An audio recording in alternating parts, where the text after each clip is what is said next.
बोले महाराज, श्रीमद् भागवत महापुराण की जो कथा है ये औषधि है, और ये कड़वी औषधि है। जब हम किसी आयुर्वेदाचार्य के पास जाते हैं तो जब कड़वी दवाई देता है तो साथ में एक शहद की बोतल दे देता है।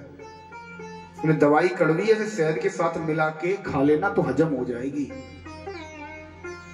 तो ऐसे ही हमारी कथा ये आयुर्वेद की कड़वी दवाई है, और ये संगीत इधर उधर के दृष्टांत ये शहद हैं। अगर इस संगीत रूपी शहद के बिना आपको ये कथा सुनाई जाए ना तो दवा की भांति हजम नहीं होगी। लेकिन आज के माहौल में, इस कलयुग में महाराज, दवाई को तो उठा के रख दिया, कथा को तो एक तरफ रख दिया, केवल संगीत रूपी शहद ही चाटने में लगे हैं। संगीत हो, केवल संगीत, केवल भजन होते रहे, बड़ा आनंद आता है कथा में। और कथा सुनाने लगो, ऊपर से निकल रही है बाउंस। अब अगर बीमार हो तो शहद चाटने से आराम नहीं मिलेगा, शहद चाटने से सही नहीं होगे। सही होना है, उपचार करना है तो दवा रूपी, कथा रूपी दवाई, कथा रूपी औषधि खानी पड़ेगी। हाँ, शहद जरूरी है, हजम करने के लिए जरूरी है। अब उस दवाई को, उस औषधि को खाने में मन कब लगेगा? कथा में अगर बोर हो रहे हो तो क्यों बोर हो रहे हो पता है? सुखदेव जी महाराज कहते हैं, बोले जितासनो जितश्वासो। हमारे पास काफी बार लोग प्रश्न करते हैं, बोले महाराज हम पूजा करते हैं, जाप करते हैं, बैठकर मन ही नहीं लगता। बहुत मन को समझाते हैं कि बैठो यहाँ पर माला का जप करो, मन ही नहीं लगता बिल्कुल। एक माला करें तब तक मन भाग जाता है कहीं। मन क्यों नहीं लगता? क्योंकि बैठने का एक तरीका होता है, जितासनो। बोले जितासनो, आसन को जीत कर बैठो। कैसे? कमर से लेकर गले तक की, सर तक की हड्डी को एक सीध में कर दो, बिल्कुल एक सीध में। ये मेरुदंड जो हमारी रीढ़ की हड्डी है ना, इसे बिल्कुल एक सीध में कर दो। अब आप झुककर बैठोगे 90 साल के दादाजी की तरह, और फिर बोलो महाराज मेरा मन नहीं लग रहा, तो कैसे लगेगा? रीढ़ की हड्डी बिल्कुल सीधी होनी चाहिए। और एक बार पैर जैसे आपने मोड़ लिए, जब आपकी रीढ़ की हड्डी सही होगी ना, बिल्कुल सीधी होगी, तो आपका मन अपने आप लगेगा। जब मन लगेगा तो आपके पैरों की तरफ आपका ध्यान ही नहीं जाएगा कि हमारे पैरों में दर्द हो रहा है, हमें पैर अब उठाकर दूसरी तरीके से भी रखने हैं। ध्यान ही नहीं जाएगा बिल्कुल आपका। आसन एक होना चाहिए, आसन बार बार बदला नहीं जाता। आपने आसन बदला तो आपकी पूजा का तुरंत फल ले जाएगा इंद्र। आसन नहीं बदला जाता बार बार। हाँ, अगर आसन बदल रहे हो, कोई इमरजेंसी है, आपातकालीन स्थिति है, तो इंद्र के लिए तुरंत वहीं पर समर्पण भाव देकर इंद्र को प्रणाम करके तब आसन बदलना चाहिए। अगर मन नहीं लगता पूजा में, कथा में, तो आसन अपना एक बनाओ, उस आसन पर प्रतिदिन बैठकर, उसी आसन पर एक नियम है पूजा में बैठने का, अपने अंगों को व्यवस्थित करके। ये नहीं महाराज हाथ कहीं जा रहा है, पैर कहीं जा रहा है, सुंदर तरीके से पैरों को मोड़कर ये पीछे रीढ़ की हड्डी बिल्कुल सीधी करके बैठो। एक दिन 10 मिनट बैठ के देखो, मन अपने आप लगेगा। मन कहीं भाग ही नहीं सकता आपका। इसीलिए सुखदेव जी ने कहा, राजन अगर तुम्हें कथा मन से सुननी है तो सबसे पहले बोले जितासनो, आसन को जीतो। जिता श्वासो, अब श्वासों पर विजय प्राप्त करो।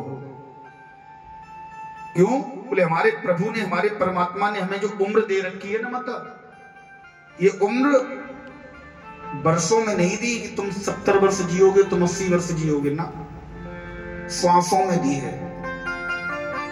इतनी श्वासें आपके अकाउंट में डाल दी गई। एक आपका इंटरनेशनल अकाउंट खुला हुआ है, उस अकाउंट में आपके नाम की श्वासें पड़ी हैं। इन श्वासों को आप जितनी जल्दी खर्च कर लोगे, उतनी जल्दी आपका टिकट यहां से कट जाएगा। एक व्यक्ति को 24 घंटे में 21,600 श्वासें मिलती हैं। प्रत्येक व्यक्ति को, प्रत्येक जीवों को। आपको भी 21,600 मिल रही हैं, मुझे भी मिल रही हैं, गाय को भी मिल रही हैं, भैंस को भी मिल रही हैं, कुत्ते को भी मिल रही हैं। सबको 21,600। अब कुत्ता क्या करता है, दिन भर हाँफता रहता है, जल्दी जल्दी सांसें खर्च करता है। तो उसने एक दिन की तो कर ली, एक ही दिन में वो कम से कम 10-12 दिन की सांसें खर्च कर देता है, तो उसके 10-12 दिन कम हो गए। सांसें किस प्रकार खर्च होती हैं? बोले बैठे 12, 1 मिनट में, 1 मिनट का अनुपात है शास्त्रों में प्रमाणित। बोले बैठे 12, चले 18, सोने में 32, दुर्व्यसनों में 64 सांसें, कृपा करें जगदीश। बैठने में अगर हम एक आसन पर बैठे हैं तो बैठने में 1 मिनट में 12 सांसें खर्च करते हैं। अच्छा, इस पंडाल में जितने लोग बैठे हैं इनमें से कोई योग करता है? योगा नहीं करता, आप करती हैं। अच्छा, सुना तो होगा कि योगा करने से उम्र बढ़ती है, ये तो सुना होगा सबने। क्यों बढ़ती है योगा करने से उम्र? इसका कोई साइंटिफिक रीजन है? बोले योगा करने से पहली बात तुम एक आसन पर बैठते हैं, सांसें कम खर्च होंगी। दूसरा, जब हम प्राणायाम करते हैं तो अपनी श्वास को देर तक रोक कर रखते हैं, और जब श्वास को रोकेंगे तो हमारी श्वासें बढ़ेंगी तो उम्र तो अपने आप बढ़ेगी। केवल यही कारण है। 1 मिनट में बैठने में 12 सांसें खर्च होती हैं, चलने में 18, और जब हम सोते हैं ना तो सोने में 32। इसीलिए कहा जाता है कि ज्यादा सोने वाले लोग जल्दी जाते हैं, है ना। कम सोना चाहिए। सोना दोनों ही खराब है महाराज, चाहे पहनने वाला हो चाहे पलंग वाला हो। पहनने वाला सोना अगर ज्यादा आ गया तो पलंग वाला सोना नहीं आ रहा। फिर जब पहनने वाला ज्यादा आ गया, दिन रात टेंशन लगी है, दिन रात नींद ही नहीं आ रही उस सोने के चक्कर में, कहां उठाएं, कहां रखें, कहां क्या करें। और अगर पलंग वाला ज्यादा आ गया तो पहनने वाला नहीं ज्यादा आ पाएगा, तुम सोते ही रहोगे, कमाओगे कब? दोनों ही सोने खराब हैं।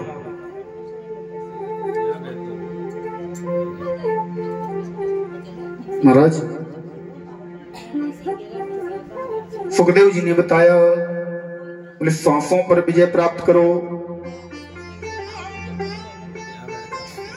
जित श्वासो जितेंद्रिय, अपनी इंद्रियों पर विजय प्राप्त करो। उसके बाद कथा सुनने के लिए बैठो। महाराज सुखदेव जी परीक्षित जी को सारे नियम बताए। बोले सबसे पहले परमात्मा के चरणों में ध्यान लगाओ, उस परमात्मा का प्रभु नाम संकीर्तन, प्रभु नाम स्मरण करने के बाद आज सुखदेव जी परीक्षित जी को प्रभु का नाम संकीर्तन करवा रहे हैं। कहते हैं सुखदेव जी, बोले परीक्षित जी, जब तक तुम्हारा ध्यान प्रभु के चरणों में नहीं लगेगा, जब तक तुम उस प्रभु को याद नहीं करोगे, तब तक तुम्हारा मन कथा में नहीं लगेगा। भले ही तुम आसन पर बैठ जाओ, सबसे पहले उस प्रभु को याद करो, उसे धन्यवाद करो। बोले हे परमात्मा, तुमने बहुत बड़ा सौभाग्य मुझे दिया, बहुत बड़ी कृपा तुम्हारी रही कि तुमने मुझे ये सौभाग्य दिया, मैं इस कथा को श्रवण कर पा रहा हूं।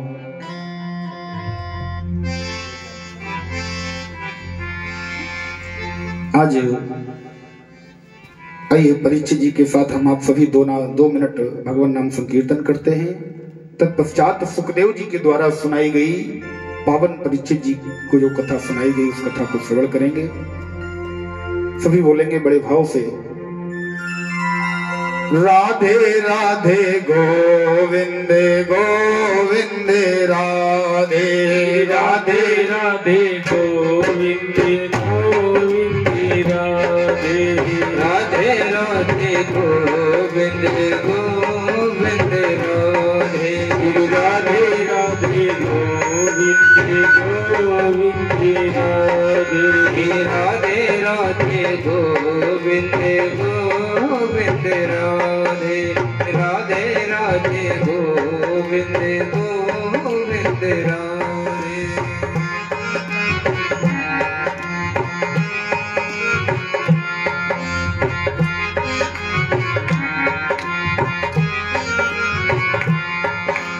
गोविंद राधे गोपाल राधे गोविंद राधे गोपाल राधे गोविंद राधे गोपाल राधे गोविंद राधे गोपाल राधे गोविंद राधे गोपाल राधे गोविंद राधे गोपाल राधे।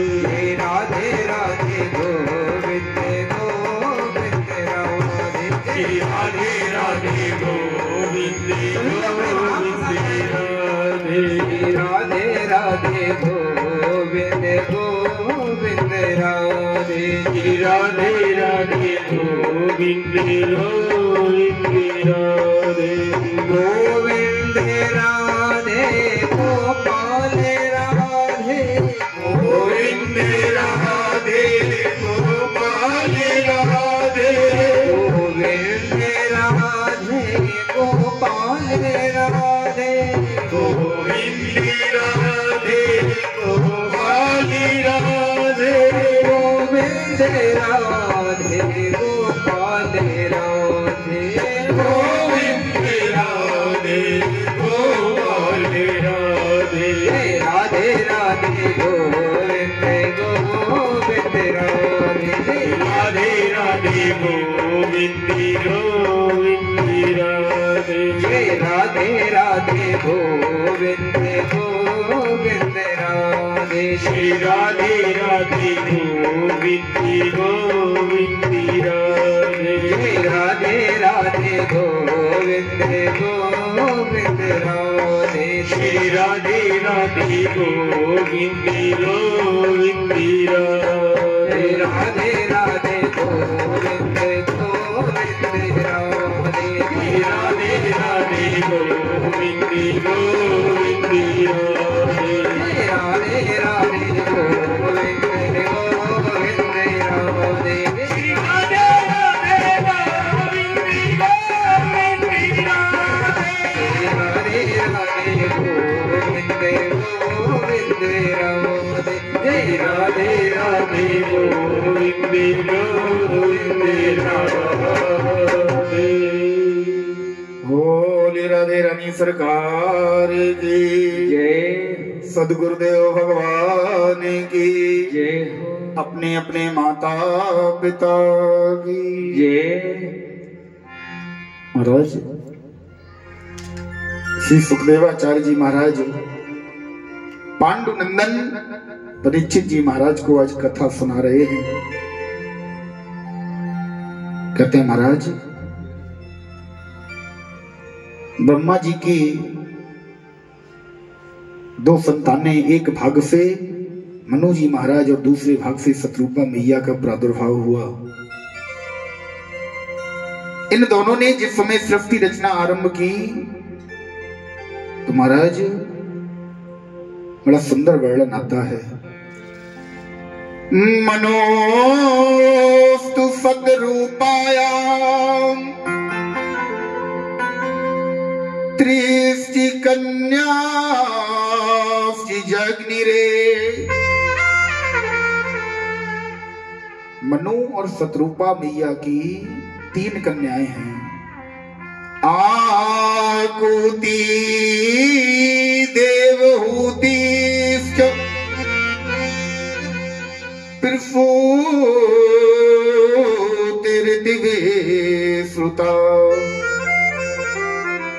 आकुति, देवहूति और प्रसूति, ये 3 कन्याएं मनु महाराज की शत्रुपा मैया के संयोग से प्राप्त हुई।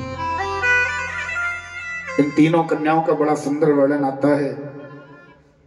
एक कन्या रुचि प्रजापति के साथ ब्याही गई, एक कन्या तच प्रजापति के साथ और एक कन्या करदम जी के साथ। मनु महाराज के 2 पुत्र हैं जिनका नाम है प्रिय व्रतो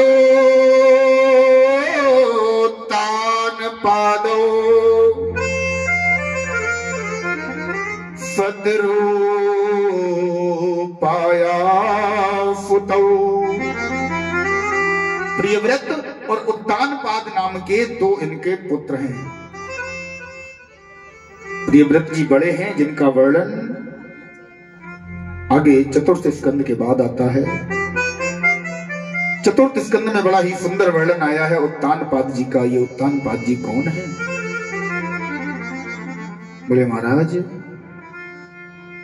मनु महाराज के शत्रुपा मैया के पुत्र हैं। अगर देखा जाए तो ब्रह्मा जी के पौत्र हैं। इनकी एक सुशीलवती पत्नी है जिसका नाम है सुनीति। सुनीति कौन है? सुंदर नीतिस्य यस्य सा सुनीति। इसकी नीतियां सुंदर हैं, इसके विचार सुंदर हैं, उसे कहते हैं सुनीति। बोले महाराज, जिसकी नीतियां अर्थात जिसके विचार सुंदर हैं, जो मन से सुंदर है, उसे कहते हैं सुनीति। सुनीति को जब कोई संतान की प्राप्ति नहीं हुई तो उनकी एक दूसरी पत्नी भी है जिसका नाम है सुरुचि। सुरुचि कौन है? सुंदर रुचिस्व यस्य सा सुरुचि। बोले जिसकी रुचि तो सुंदर सुंदर वस्तुओं में है, इसके विचार सुंदर नहीं है, रुचि केवल सुंदर सुंदर वस्तुओं में है, उसे कहते हैं सुरुचि। जो मन से सुंदर भले ही ना हो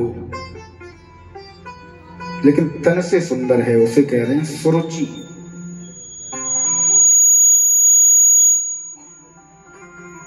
ये उत्तानपाद जी की कथा को अगर हम अध्यात्म से देखें तो उत्तानपाद का व्याकरण से अर्थ निकलता है उतति पादः यस्य सा उत्तानपादः। उतति माने होता है ऊपर की ओर, पादः माने पैर।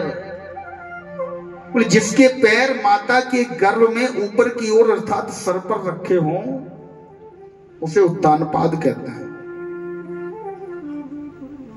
प्रत्येक व्यक्ति उत्तानपाद है। जब हम आप सभी माता के गर्भ में होते हैं तो हमारे भी पैर सर के ऊपर ही रखे होते हैं।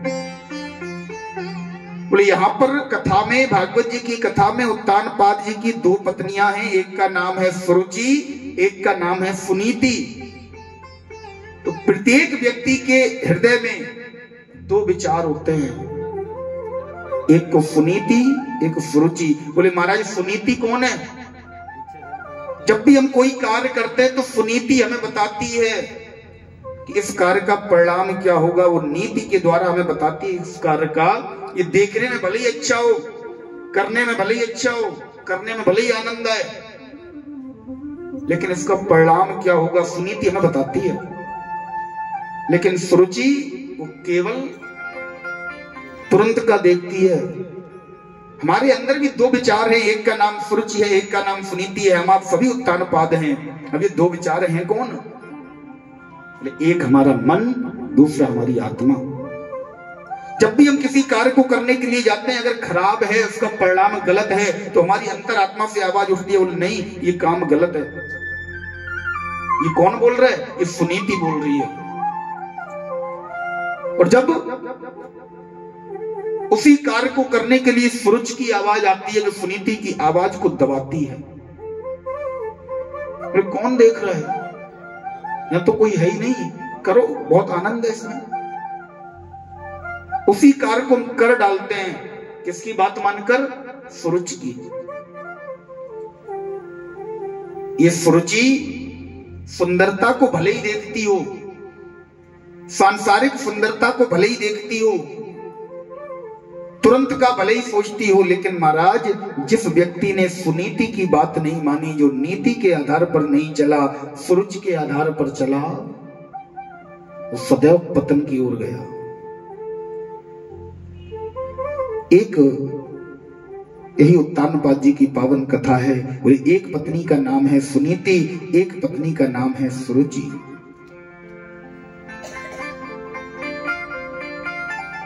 महाराज जब सुनीति मैया के कोई संतान नहीं थी, सुनीति मैया प्रतिदिन उत्तानपाद जी से कहती हैं, स्वामी आप एक काम करो, आप इस राज्य के राजा हैं, इस राज्य का दायित्व, इस राज्य को उत्तराधिकारी देना आपका कर्तव्य है। स्वामी मेरी आपसे बार बार विनती है, आप दूसरा विवाह कर लें। उत्तानपाद जी ने बहुत समझाया, लेकिन सुनीति नहीं मानी। क्यों? क्योंकि ये सुनीति है, इसे अपने राज्य का हित दिखाई दे रहा है, भले ही अपना बुरा हो जाए। उत्तानपाद जी ने समझाया, जो मेरी दूसरी पत्नी आएगी वो तुम्हें कदापि स्वीकार नहीं करेगी। ये हाथ जोड़कर चरण पकड़ कर कहने लगी, बोले स्वामी आपकी जो दूसरी पत्नी आएगी ना, वो मेरी सौत नहीं, मेरी बहन होगी। प्रार्थना करने लगी, मनाने लगी। मैं गंगा अपनी यमुना को मिलजुल कर गले लगा लूंगी, फिर अच्छे बट की भांति उसे निज आंगन में महका दूंगी। स्वामी मैं उससे ऐसे बहनवत व्यवहार करूंगी कि वो मुझे अपनी बड़ी बहन मानकर बड़े प्रेम से हम दोनों इस आंगन में रहेंगे, इस महल में रहेंगे। उत्तानपाद जी ने बहुत समझाया, लेकिन त्रिया चरित्रम पुरुषस्य भागम देवा न जाना में कुतो मनुष्य। स्त्री का चरित्र, स्त्री की हठ, हमारे यहाँ दो हठ सबसे खतरनाक बताई गई हैं। हठ मतलब जिद, एक त्रिया हठ, एक बाल हठ। स्त्री अगर हठ कर जाए, स्त्री अगर जिद कर जाए तो फिर महाराज ब्रह्मा जी भी मनाने वाले नहीं है। सती माता जिद कर गई, बोले नहीं ये राम जी नहीं है, तो भोले बाबा ने कहा जाओ परीक्षा लेकर आओ। सब कुछ बर्बाद हो गया, सती माता को अपना प्राणांत करना पड़ा केवल अपनी हट के कारण। और एक बाल हट, अगर कोई बालक हट कर जाए वो भी कभी मानने वाला नहीं है। इन दोनों हटों के आगे स्वयं ब्रह्मा जी नतमस्तक हैं, तो हम आप किस खेत की मूली हैं। महाराज सुनीति मैया हट कर गई, लेकिन सुनीति मैया की हट के पीछे उत्तानपाद जी के राज्य का भला छुपा है, क्योंकि सुनीति के विचार हैं। उत्तानपाद जी को हट माननी पड़ी, दूसरा विवाह करके आए। जैसे ही दूसरा विवाह करके आई, ये सुरुचि आई, इसके विचार सुनीति जैसे नहीं है। जैसे ही ये महाराज डोली से नीचे उतरी, सुनीति मैया हाथ में जल का गिलास लेकर, एक हाथ में आरती का थाल लेकर जैसे ही सुरुचि का आदर करने के लिए पहुंची, अपनी बहन का आदर करने के लिए पहुंची ना, स्वागत करने के लिए, तो सुरुचि ने पूछा उत्तानपाद जी से, ये कौन है? उत्तानपाद जी के मन में कोई छल नहीं है, तुरंत बता दिया ये मेरी बड़ी पत्नी है। जैसे ही बड़ी पत्नी का नाम सुना महाराज, क्रोध से आग बबूला हो गई। राधे श्याम जी लिखते हैं, बोले राजन उत्तानपाद जी, जब एक तुम्हारे रानी थी तो मुझे व्यर्थ ले आए हो, जब एक तुम्हारे रानी थी तो मुझे व्यर्थ ले आए हो, जब एक थी भोग के लिए भोग हमें कुआ खोदने लाए हो, जब एक थी भोग के लिए भोग हमें बाढ़ झोंकने लाए हो।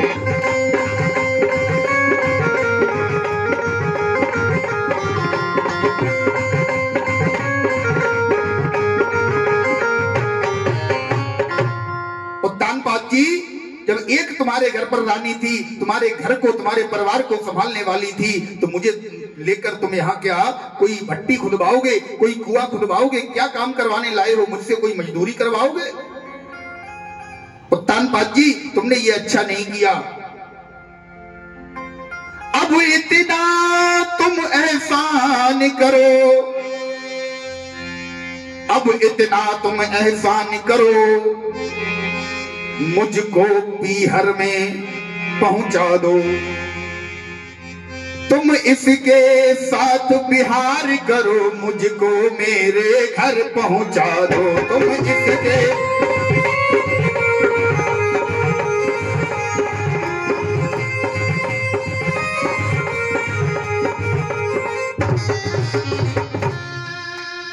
जैसे ही महाराज उत्तानपाद जी ने सुरुचि के ये तेवर देखे, सुनीति की तरफ ऐसे आंखें करके कहा, बोले देख लिया गंगा, तुम तो कह रही थी मैं गंगा अपनी यमुना को मिलजुल कर गले लगा लूंगी। ये देखो कितनी सुंदर यमुना आई है, ये घर में प्रवेश नहीं कर पाई, यही कह रही हैं।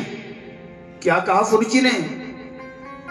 सुनीति भैया ने कहा देखो सुरुचि, घर के अंदर चलो, ये सारी बातें घर के अंदर की जाती हैं, यहां पर करने का कोई फायदा नहीं है। सुरुचि ने कहा देखिए आप बीच में मत बोलिए,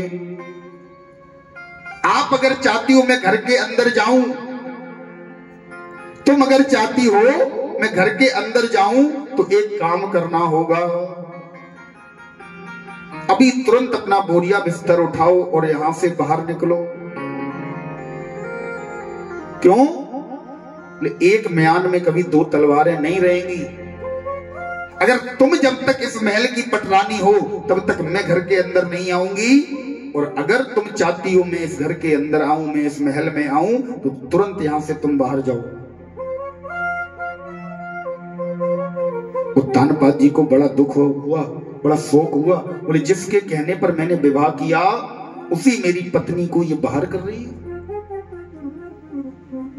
आज सुनीति मैया सूरज के चरण पकड़ रही हैं। बोले बहन मैं कोई पटरानी नहीं हूं, मैं रानी नहीं टहुलनी हूं, ये सब धन धाम तुम्हारा है।